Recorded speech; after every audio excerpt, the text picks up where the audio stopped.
मेरी कमर के गिर्द बंधी हुई च्युइंगम टैबलेट को देखकर पुलिस को ज़रूर शक पड़ जाएगा, और जब उन्होंने लेबॉर्ट्री में इसका तज्जिया किया तो उन्हें मालूम हो जाएगा कि ये च्युइंगम नहीं बल्कि इंतहाई धमाका खेज मवाद है। इस तरह मेरे गैर मुल्की जासूस या कश्मीरी कमांडो होने का उन्हें वाज़े सबूत मिल जाएगा। जो टाइम बम देखने में बिल्कुल च्युइंगम लगते थे, वही साइज और वही रंग हमने उन्हें दिया हुआ था। मेरे पास कोई डिब्बी नहीं थी। रिजवाना चाय लेकर आ गई। उसने मेरे सामने च्युइंगम की गोलियां देखकर पूछा, तुम च्युइंगम भी खाते हो? मैंने हंसकर कहा, खाता नहीं, चबाता। रिजवाना ने एक गोली उठा ली और अपने मुंह में डालने लगी। मैंने जल्दी से उसका हाथ पकड़ लिया और धमाका खेज टाइम बम, जिसको वो च्युइंगम समझ रही थी, उसके हाथ से छीन लिया। मैंने कुछ ऐसी घबराहट का इजहार किया था कि रिजवाना हैरान होकर बोली, क्या इसमें जहर है? मैंने कहा, यूं ही समझ लो। मैंने उसे कहा कि वो मुझे छोटी सी कोई डिब्बी ला दे। वो नीचे गई और टीम की छोटी चुकोर डिब्बी ले आई। मैंने 6 के 6 च्युइंगम टाइम बम डिब्बी में डाले, डिब्बी को बंद किया और पतलून की जेब में संभाल कर रख ली। वो मेरे कपड़े गौर से देख रही थी। कहने लगी, तुम्हें तो कपड़े बिल्कुल ठीक आए हैं। मैंने कहा, हाँ, ये भी अच्छा है, अब मुझे सर्दी भी नहीं लगेगी। रिजवाना अपने साथ कुछ रुपए भी लाई थी। कहने लगी, मैं कुछ पैसे लाई हूँ, ये तुम अपने पास रख लो, तुम्हें ज़रूरत पड़ेगी। मैंने उसे बटुआ खोल कर दिखाते हुए कहा, नहीं नहीं रिजवाना, मेरे पास ये कुछ पैसे हैं, दिल्ली तक पहुंच जाऊंगा। मगर उसने मुझे ज़बरदस्ती 100 रुपये दे दिए। मैंने रख लिए।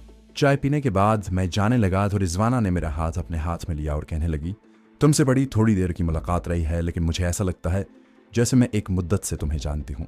अब तुम जा रहे हो, जुदा होने को जी नहीं चाहता। ये लड़की जज्बाती हो रही थी। मुझे चंद्रिका और मीनाक्षी दोनों औरतें याद आ गईं। वो भी कभी कभी इसी तरह जज्बाती हो जाया करती थी, मगर मुझे महसूस हो रहा था कि इस लड़की के जज्बात सच्चे हैं। मैंने कहा, हो सकता है हमारी फिर भी मुलाकात हो जाए। वो कहने लगी, तुमने मुझे अपने बारे में कुछ नहीं बताया, तुमने मुझे अपना नाम भी नहीं बताया, कहाँ से आए हो, कहाँ जा रहे हो, मुझे तो कुछ भी नहीं मालूम। फिर मैं कैसे उम्मीद लगाऊंगी कि तुमसे फिर भी मुलाकात होगी? मैंने आहिस्ता से अपना हाथ उससे छुड़ा लिया और कहा, कुदरत को मंजूर हुआ तो हम फिर भी कभी ज़रूर मिलेंगे। अच्छा, अब मैं चलता हूँ, खुदा हाफिज़। वो मुझे छोड़ने नीचे तक आई। मकान की ड्योढ़ी में अंधेरा था। मैं खुदा हाफिज़ कहकर मकान की ड्योढ़ी से निकल गया। टुडदा शहर की मस्जिदों में अज़ानें हो चुकी थीं। आसमान पर सुबह का नूर फैल रहा था। मुझे वहाँ के लारी अड्डे का रास्ता आता था। रात को जहाँ जहाँ से हम गुजर कर आए थे, वो रास्ते मैंने याद रखे थे। लारी अड्डे पर एक बस आगरा जाने की तैयारी कर रही थी। कोई आधे घंटे बाद मुसाफिर आने लगे। लारी आगरा की तरफ रवाना हो गई। उस वक्त मेरा जहन रिजवाना के बारे में सोच रहा था कि ये लड़की न जाने लुधियाना के किस महल्ले की रहने वाली शरीफ माँ बाप की औलाद थी, मगर 1947 के खूनी हालात ने इसे कहाँ से कहाँ पहुँचा दिया। अगर ये अगवा न की जाती, अगर इसे सिख उठा कर न ले जाते, तो आज इसकी शादी हो चुकी होती और इसके बच्चे होते। ये अपने खामिद की खिदमत और बच्चों की परवरिश करते हुए लुधियाना शहर में शरीफाना ज़िंदगी बसर कर रही होती। यही सोच रहा था और सोचता चला जा रहा था कि दिन निकल आया और लारी आगरा पहुंच गई। लारी अड्डे से उतरकर मैं सीधा रेलवे स्टेशन पर आ गया। पता चला कि दिल्ली जाने वाली ट्रेन 1 घंटे बाद आएगी। मैंने अपना हुलिया तब्दील कर लिया हुआ था, इसलिए कुछ बेफिक्र हो गया और प्लेटफॉर्म पर एक तरफ खामोशी से बैठने की बजाय इधर उधर टहल कर किताबों के स्टॉल पर अखबारात वगैरह देखने लगा। ये मेरी सबसे बड़ी गलती थी।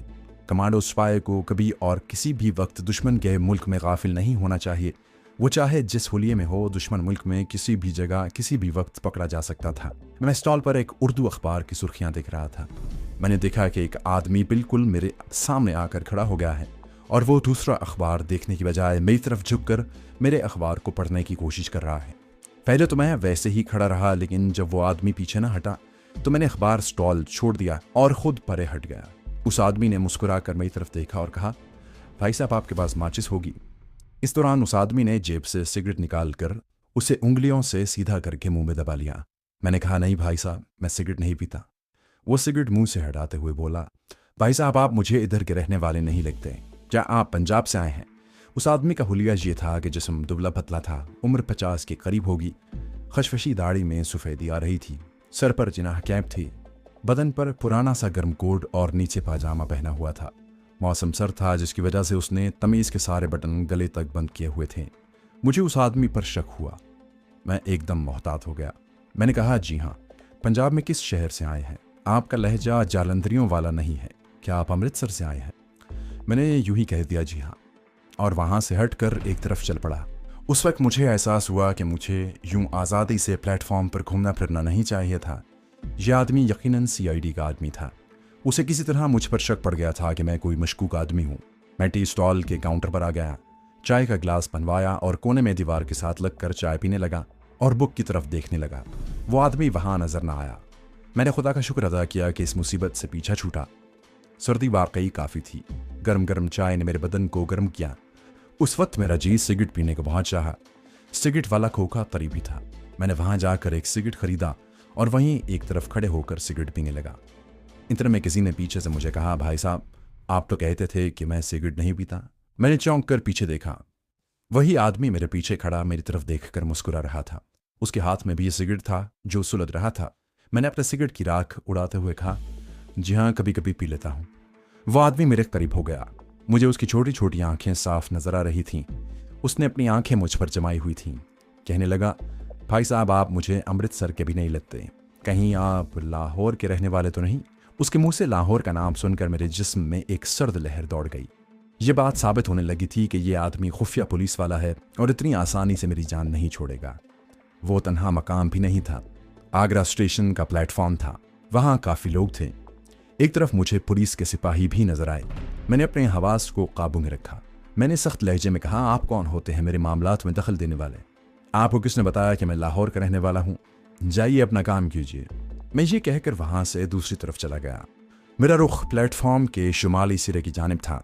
वहाँ प्लेटफॉर्म की ढलान थी। मैं आहिस्ता आहिस्ता चलता ढलान उतर गया। रेलवे लाइन क्रॉस की और दूसरे प्लेटफॉर्म पर आ गया। यहाँ चूंकि कोई गाड़ी आने वाली या जाने वाली नहीं थी, इसलिए प्लेटफॉर्म तकरीबन खाली पड़ा था।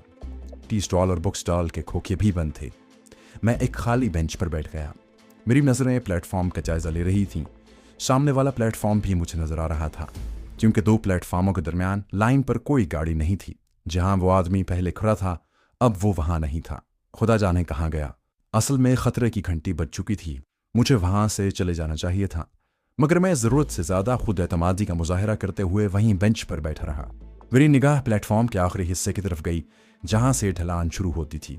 क्या देखता हूँ, वही CID का आदमी 2 सिपाहियों के साथ मेरी तरफ चला रहा है। अब मुझे वहां से भागना था, मगर मैंने एक बार फिर तसाहिल से काम लिया।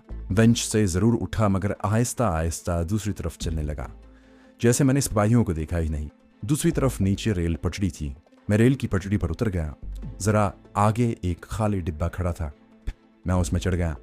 अंदर आते ही मैं एकदम एक्शन में आ गया। तेज़ी से खाली डिब्बे की दूसरी दरवाजे में से दूसरी तरफ उतरा और रेलवे लाइन पर दौड़ने लगा। वहाँ कोई रेलवे लाइन नहीं थी।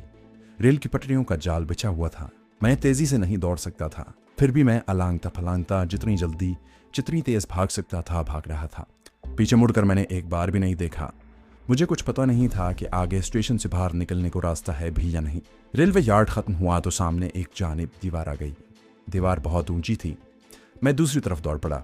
उधर आगे एक वर्कशॉप आ गई, जहां कुछ मजदूर एक रेलवे इंजन की सफाई वगैरह कर रहे थे। मुझे अपनी तरफ आता देखकर वो मेरी तरफ मुतवज्जे हो गए। एक ने पूछा, कहाँ जा रहे हो भाई? मैंने यूं ही पूछा, रहमत अली मैकेनिक यहीं काम करता है। कौन रहमत अली?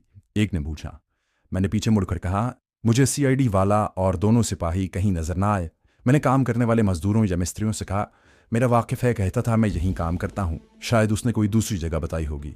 ये कहकर मैं एक तरफ चला तो पीछे से उनमें से किसी ने आवाज़ दी, उधर कहाँ जा रहे हो? बाहर निकलने का दरवाज़ा इस तरफ है।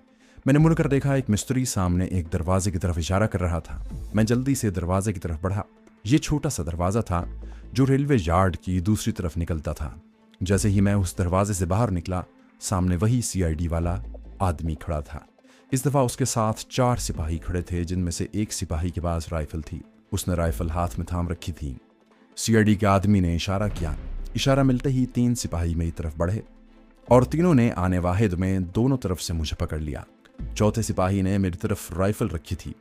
मैंने एहतजाज करते हुए कहा, तुम लोग मुझे किस जुर्म में पकड़ रहे हो? मेरे पास दिल्ली का टिकट है, मैं बगैर टिकट नहीं हूँ। वो आदमी मक्काराना हंसी हंसा, महाराज आपको हम लाहौर ले जा रहे हैं, ज़रा थाने तक हमारे साथ चलें। वो मुझे पकड़कर अपने साथ एक तरफ तेज तेज चलने लगा। मैं बड़ी आसानी से उनकी गिरफ्त से निकलकर फरार हो सकता था, मगर खतरा मुझे राइफल वाले सिपाही से था, जो राइफल ताने मेरे पीछे पीछे चल रहा था। शायद उन्हें ये बता दिया गया था कि ये आदमी कश्मीरी कमांडो और इसकी तरफ से ज़रा भी गफलत नहीं बरतनी चाहिए। हम सड़क पर आए तो वहाँ पुलिस वालों की जीप खड़ी थी। उन्होंने मुझे जीप में धकेल दिया और 3 सिपाही इस तरह मेरे दाएं बाएं और पीछे आगे आ गए कि मैं उनके शिकंजे में था। जिस सिपाही के पास राइफल थी वो जीप के दरवाजे के पास बैठ गया। सीआईडी का आदमी आगे ड्राइवर के साथ बैठा था। जीप स्टार्ट हुई और बाजार में एक तरफ चल पड़ी। मुझे हर हालत में उनकी हिरासत से फरार होना था और इस किस्म के फरार की मुझे सख्त ट्रेनिंग मिली थी। मैं इतनी आसानी से पुलिस के जाल में फंसने वाला नहीं था। मैंने राइफल वाले आदमी की तरफ निगाह डाली। उसकी राइफल का रुख मेरी तरफ नहीं था। जीप जिस बाजार में से गुजर रही थी वहां लोग आ जा रहे थे और ट्रैफिक भी जारी थी। इस किस्म का रोड मेरे फरार होने के लिए मौजूद था। मैंने सोच लिया कि मुझे किस सिपाही को नीचे से ज़रब लगानी है और किस सिपाही की गर्दन तोड़नी है। सबसे पहले मैं राइफल वाले सिपाही को मारना चाहता था। मैं अभी उसका मंसूबा ही कर रहा था कि जीप अचानक एक तरफ एक इमारत के अंदर दाखिल हो गई। वहां पहले से एक बंदूक बरदार सिपाही मौजूद था। जीप एक अहाते में आकर रुक गई। मैं पुलिस के थाने में पहुंच चुका था। देखकर सामने वाले कमरे से एक सब इंस्पेक्टर 2 सिपाहियों के साथ बाहर निकल आया। जब मुझे जीप से उतारा जा रहा था तो सब इंस्पेक्टर ने गाली देकर मुझे कहा, इसको हथकड़ी क्यों नहीं लगाई। उस वक्त एक सिपाही ने मेरे हाथ पीछे करके मुझे हथकड़ी लगा दी। मैंने जंग नहीं हारी, सिर्फ एक लड़ाई हार गया था और पुलिस के हत्थे चढ़ गया था। मैंने दूसरी लड़ाई के लिए जहन तैयार करना शुरू कर दिया। मैं जानता था कि इन लोगों के पास मेरी कोई तस्वीर नहीं है जो अहमदाबाद की पुलिस ने इन्हें भेजी होगी। अगर इन्हें अहमदाबाद पुलिस ने मेरी गिरफ्तारी के लिए कोई इत्तला दी है तो भी मैं कभी इस बात का इतराफ़ नहीं करूंगा कि मैं वही आदमी हूं जिसने द्वारका फोर्ट का एमुनिशन का जखीरा उड़ाया है। ये लोग किसी भी तरह कम से कम आगरा में बैठकर मुजरिम साबित नहीं कर सकते। मुझे उसी वक्त हवालात में ले जाकर बंद कर दिया गया। मैंने चिल्लाकर कहा, मुझे किस जुर्म में बंद किया गया है, मुझे टेलीफोन दिया जाए, मैं एसएसपी को फ़ोन करना चाहता हूँ, वो मेरे पिताजी के दोस्त हैं। सब इंस्पेक्टर पुलिस, जो शक्ल से ही बड़ा जाबिर लगता था, हवालात की सलाहों के पास आ गया। उसने मुझे कहर भरी नज़रों से देखा और कहा, अभी एसएसपी साहब आ रहे हैं, तुम अपने पिताजी को बुलाने का इंतज़ाम करो। ये कहकर वो अपने दफ्तर में चला गया। हवालात में 3 हवालाती कोने में पुराना कंबल ओढ़े बैठे थे। वो मेरी तरफ देखकर मुस्कुराने लगे। उनमें एक सिख था। उसने मुझसे कहा, भैया जी, किसी की जेब काटी है या हेरोइन स्मगल की है? इधर आ जाओ, उधर बड़ी सर्दी है। हवालात में वाकई बड़ी सर्दी थी। तंग सी हवालात थी। मेरा जहन तेजी से वहां से फरार के मंसूबे सोच रहा था, मगर बज़ाहिर फरार का कोई रास्ता दिखाई न देता था। थोड़ी देर बाद वही सब इंस्पेक्टर एक सिपाही के साथ आया। मेरी हथकड़ी हवालात के अंदर भी उन्होंने नहीं उतारी थी। इसका मतलब था कि उन्हें मेरे कमांडो होने की इत्तलात मिल चुकी थी। मैं एहतजाज करने लगा कि मुझे बताया जाए कि मुझे जहाँ क्यों बंद किया गया है, मुझे किस जुर्म में हथकड़ी लगाई गई है। सब इंस्पेक्टर मुझे साथ लेकर थाने में जो कुशादा बरामदा था उसके दरमियान वाले कमरे में ले गया। SSP SK. भंडारी लिखा था। अंदर एक भारी तनोतोश का हिंदू लाला गर्म जैकेट और खद्दर का सूट पहने बड़ी कुर्सी में धंसा हुआ था। सब इंस्पेक्टर ने उसे सैल्यूट किया। एसएसपी ने मुझे घूर कर देखा, फिर सब इंस्पेक्टर से अंग्रेजी में पूछा, क्या तुम्हें यकीन है? उसने कहा, यस सर, मुझे पूरा यकीन है। एसएसपी ने सुनहरी फ्रेम वाली ऐनक उतार कर रजिस्टर पर रख दी और सब इंस्पेक्टर की तरफ देखकर कहा, मिस्टर जोशी, अगर तुम्हारा ये वेंचर कामयाब हुआ है तो तुम्हारे साथ मेरी भी प्रमोशन हो जाएगी। इसकी 2 तस्वीरें उतारो। मेरी समझ में ना आया कि ये मेरी तस्वीरें किस लिए उतरवाने लगे हैं। मैं यही समझा कि थाने के रिकॉर्ड के लिए तस्वीरें उतरवा रहे हैं। वो मुझे एक दूसरे कमरे में ले गए जहां एक फोटोग्राफर बैठा एक तस्वीर के नकूश बारीक ब्रश से दुरुस्त कर रहा था। फौरन मेरी 2 तस्वीरें उतारी गईं।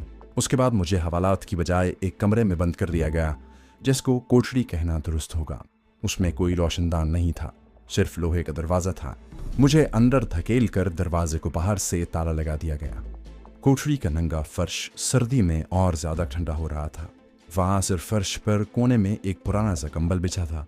उसके ऊपर एक और कंबल पड़ा था। मैं कोने में कंबल लेकर बैठ गया और सोचने लगा कि ये लोग अब मुझसे पूछगिछ शुरू करने वाले हैं। ये मुझे टॉर्चर करेंगे और मुझसे एतराफ़ करवाने की कोशिश करेंगे कि मैं कश्मीरी कमांडो हूँ। मगर मुझे इस किस्म के टॉर्चर की अजियत बर्दाश्त करने की ट्रेनिंग मिल चुकी थी।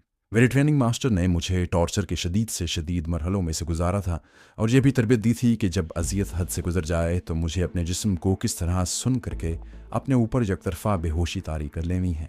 यानी ऐसी बेहोशी के जिसमें जिस्म पर कोई अजियत का असर ना हो मगर आदमी होश में रहे। एक बात पर मैं बड़ा हैरान था कि उन्होंने अभी तक मेरी तलाशी नहीं ली थी। इस कोठरी में मैं 2 दिन तक बंद रहा। तीसरे रोज़ एसएसपी सब इंस्पेक्टर जोशी के साथ खुद मेरी कोठरी में आया। 2 सिपाही साथ थे। जहां मेरी हथकड़ी उतार दी गई थी, सिपाहियों ने फौरन 2 कुर्सियां अंदर डाल दी।